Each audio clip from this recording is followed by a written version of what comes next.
Before I get started, I got 2 disclaimers. This is actually what I think about at night, and this isn't a tech talk. And I wrote the vaguest CFP I could to get $200. So be gentle. Some of this stuff is definitely not what we usually do at Defcon here. So first off, my first 22 thing that keeps me up at night, late at night, is national international events. Stuff way above my pay grade. I'm a network engineer. This stuff is way out there. And not stuff that I can deal with. That's why it's on the list. I read a bunch of briefs from security. I'm an InfraGard member, so I get these things saying, got to watch out for terrorists blowing up Chicago with a nuke. Going to destroy American democracy, blah, blah, blah. This will destroy American democracy a lot sooner.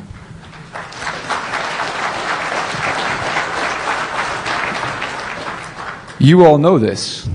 Who here is on their voting board? Decides when this machine gets installed in your district? Anybody? You? Okay, you need to be on that board. You're a citizen of this country, get on that board, make sure this doesn't happen. This is a bad idea, bad implementation, bad. And you know what? It's not going to be something huge. It's not going to be some giant system perturbation like 9/11 was. It's going to be slow, you're not going to notice it, and then you're going to end up fucked. So, e-voting, evil. Thomas Barnett is a global geostrategist. He talks about he's got this book out called The Pentagon's New Map. He's talking about shrinking the gap.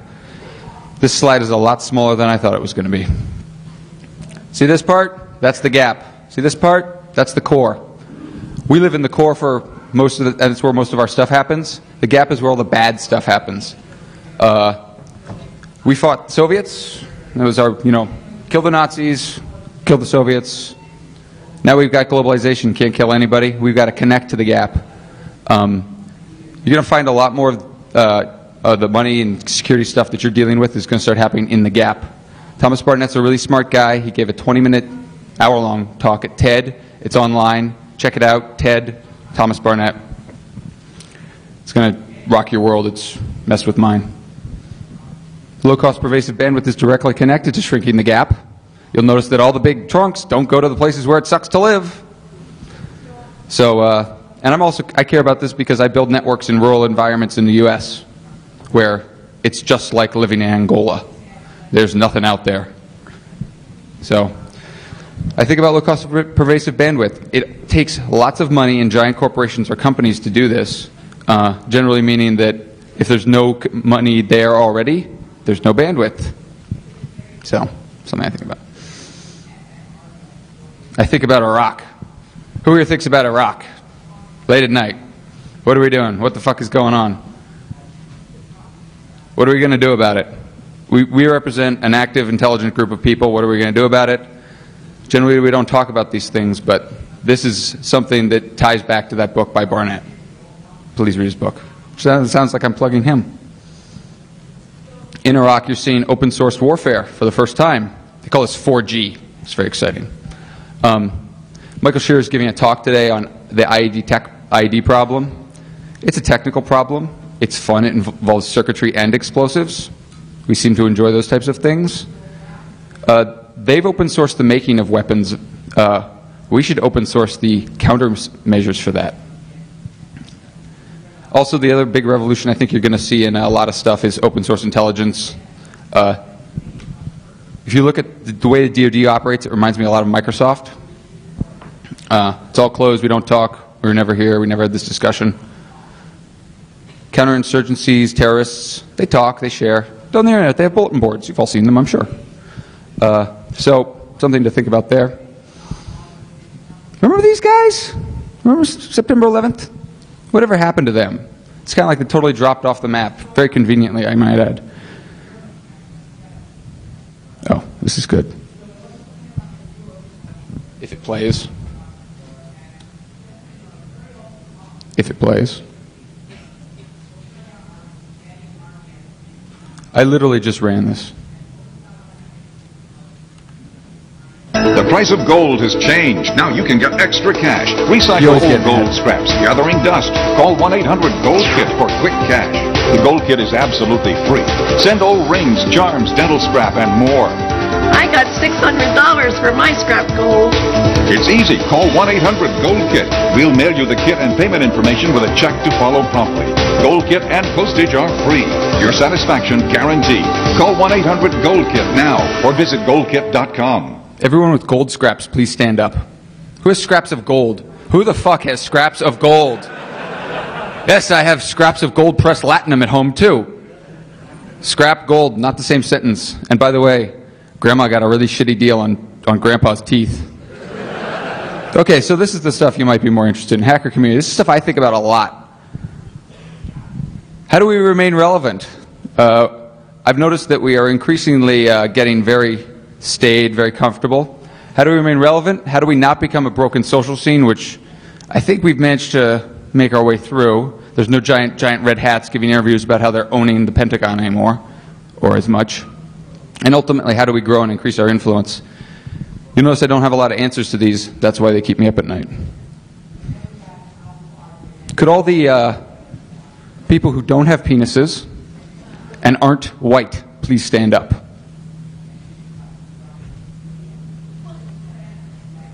I know there's more in the audience. Okay, all the white guys stand up.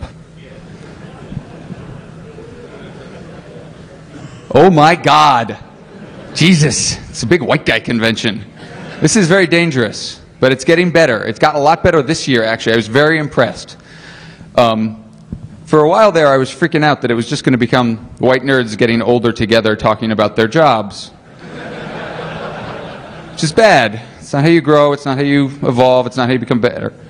We need to get more different people in here, different from other. So that's all I got to say about that. Just keep it in mind. Eisenhower, very smart man, said, watch out for the security, for the, what was it, the military-industrial complex. Hackers, watch out for the security-industrial complex.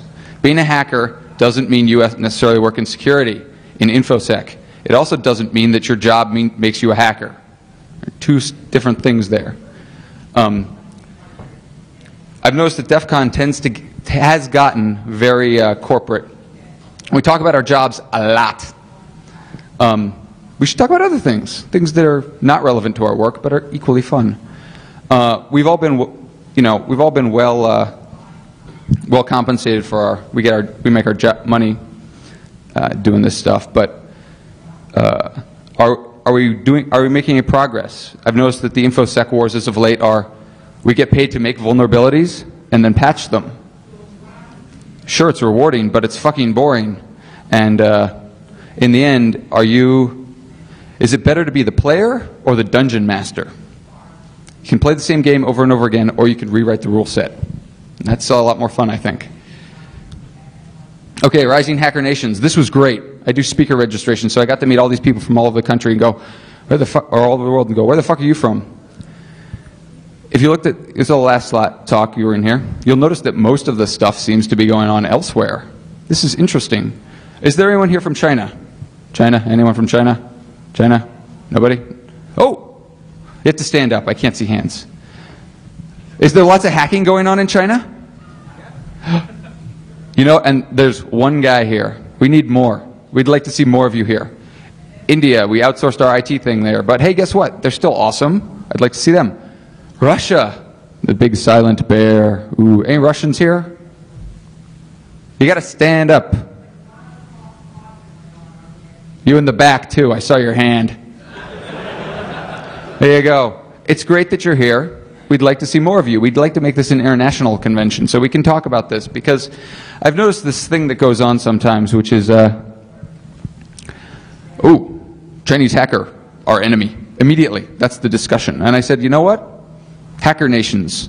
We compose a invisible country all over the world, made up of hackers. So think about that instead of thinking about your international or your national interests first. Brazil. Yeah, my boys. There's a scene going on down there, and it is crazy. I'd like to see more of that, too. We have seen a little bit more of that. And Iran, the new DOD, Luka. Ooh, we're going to go to war with them. Yay, no.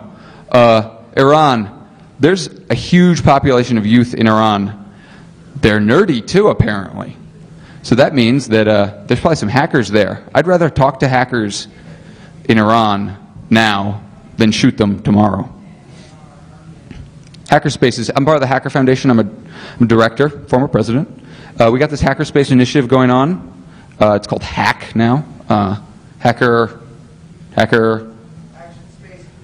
Action Space Community. Whew. Hack. It's all got to be HA something. I'm wondering who the first person is, or the first group that's going to throw this down is, and make it happen, because this is going to be exciting. This is how we build our relevance and become much, much more permanent. And here's our hotspots where we think it might happen. My new job, we just merged. We got a bunch of new boys, new people. And I was trying to find a slide for quality. I know we're hackers and we hack shit together. I see a lot of, oh, we'll get to it next week. Oh, this is good enough for now. This isn't acceptable. And if you're not doing your very, very best, please get out of my fucking way. Okay. Hint of lime and chipotle. I like the restaurant, but it's not hint of lime, it's hint of ass. It always tastes awful, and they're putting it in everything. It's like lime Doritos, lime Twinkies. It's just gross. And Chipotle, give it up. If any of you work in the restaurant industry, you're securing some like Arby's server or something, you know, you can influence this stuff from your powerful positions. Oh, fucking Make. Is Bree here? Bree Pettis? Fuck. I told him to be here. Okay. Yay! Okay. Bree, I saw Bree at ShmooCon and I said, Bree, you're wonderful. First time I saw you, I wanted to punch you out. And the reason I hate Make and love Make at the same time is that it took all the most fun stuff that wasn't related to my job and called it Make instead of Hack, and made it totally awesome. And they're making a crap load of money at it, and they're stealing all our awesome hacker thunder and mass marketing it and making themselves rich and getting 25,000 people to come to their very first convention. Okay? Let's look at our paper of record. Let's talk about owning Tire Kingdom again. Let's talk about owning Sears again. Let's talk about taking every single article written by everyone that can't spell or speak, and it is their given language, and publishing it. Is there anyone here who works with 2600? Is there anyone here that has ever published for 2600? Okay. I have published for 2600. Don't find the article. Don't look it up. The point being, they can do a better job, and we should help make them do a better job. If you don't like the way 2600 is written, you don't like the quality of the articles, write quality articles to them. They will publish them. They won't even tell you they're going to publish them. But suddenly, your really, really good paper that you have on whatever is now in every Borders in America. Please help them, because they can't help themselves. Okay, then and now. More video. See if I can do this. Whoop.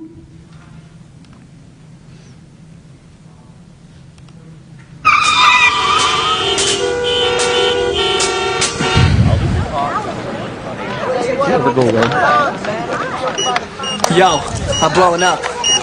It's Kate, Grand Central. Let's hit it. Oh yeah. Hacking the fucking Gibson, the Prodigy, yeah.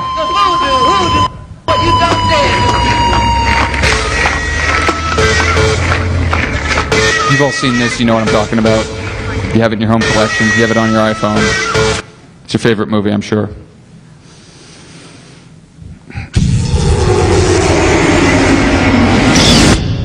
I'm doing the world a favor. I'm a fucking hacker. Is the country willing to pay for it? FAA just issued a critical alert. The entire network went down. Transportation system is crashing and they just hit the entire financial sector. You have no idea who you're dealing with. Oh my God. FUD. FUD and Loathing. Fire Sale. Oh shit. Okay.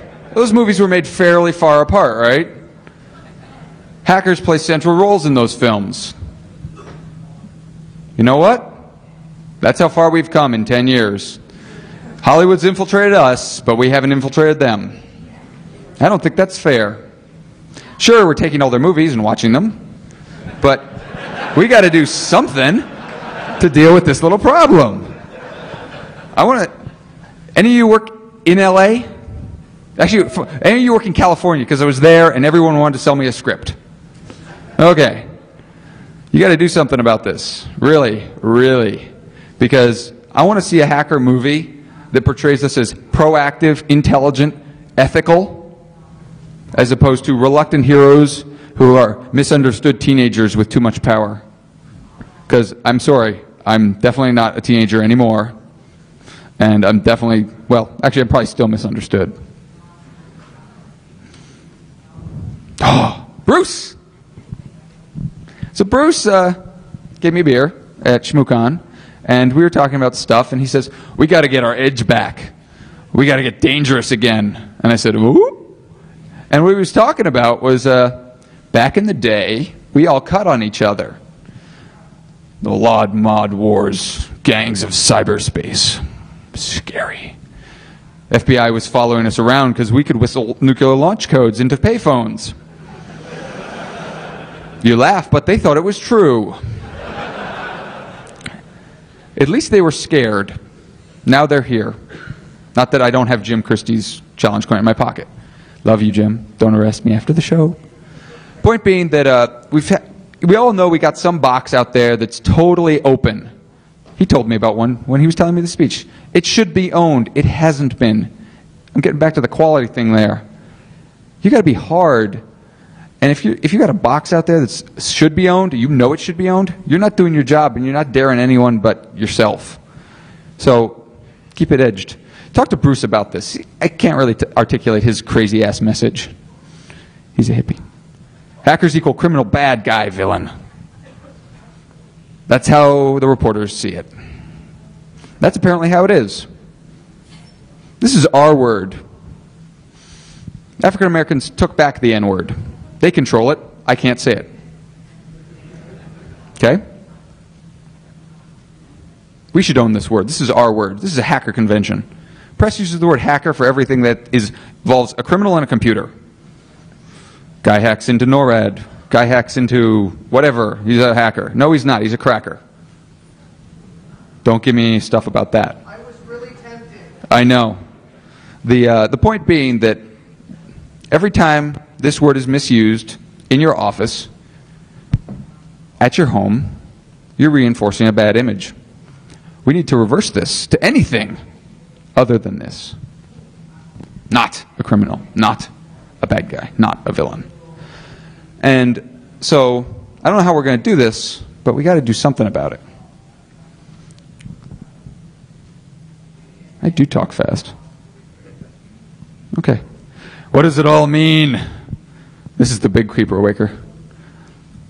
When did it all come? That's one of the things I think about is when does it all about corporate InfoSec? How can I make this pay my bills? Man, my work is not my life. This guy, crazy handyman, made a 100-mile-per-hour car out of 2 Vespas in Maine, learned to weld, overcame engineering problems Ford couldn't figure out. It's impossible to make a 100-mile-per-hour car, or 100-mile-per-hour gallon car, whatever. You know, there's other stuff out there that we should be fucking around with, and that's about it. Oh, yeah, almost forgot. So we actually caught the NSA red-handed reading our email. Who here is encrypting everything they send that's important? The rest of you? Tisk, tisk. They may have been doing it. They are doing it. We have the tools. We have the rights. Please use them. So now I'm going to throw this out. Now it's open mic time. Because I know stuff keeps you up at night. You wouldn't have come here if it didn't. And I know there are some people in this audience who I've already planted to make sure that something keeps them up at night. And hopefully they're actually here. So, anybody want to take the mic and talk about what keeps them up at night? Bruce? You're not a plant, but I was hoping you'd talk about your cutting thing. Oh, yeah. Oh, fuck. I'm missing a slide. So, I'm a director of the Hacker Foundation. We're doing some big stuff. One of the big things is hackers on a plane. Hackers on a plane is really fucking hard. Not just a little hard, but like a lot hard, because you know what? 38 people flying to Europe, charter aircraft included, isn't cheap. And it involves things like taxes, European taxes. I'm not a European. I do not understand this VAT stuff. This value-added tax. What the fuck? That's dumb. So we need your support. We need your money. And one of the things that I've noticed this weekend is that we all know what the EFF does, and the EFF isn't us. Remember, they made the famous statement, "We do not defend hackers." Oh well. Anyway, the point being that it would be very kind of you to donate to us, and people ask me what the Hacker Foundation does. It does what you want it to do. It's run by you. It's mostly managed by Defcon staff or people that work around Defcon. So if you want to do a project, come talk to Nick, and he'll hook you up, because Nick knows all about that kind of stuff. Anybody else got anything they want to talk about? Keep them up at night before you all leave? Okay. See ya. Oh, and you can crucify me in the Q&A room.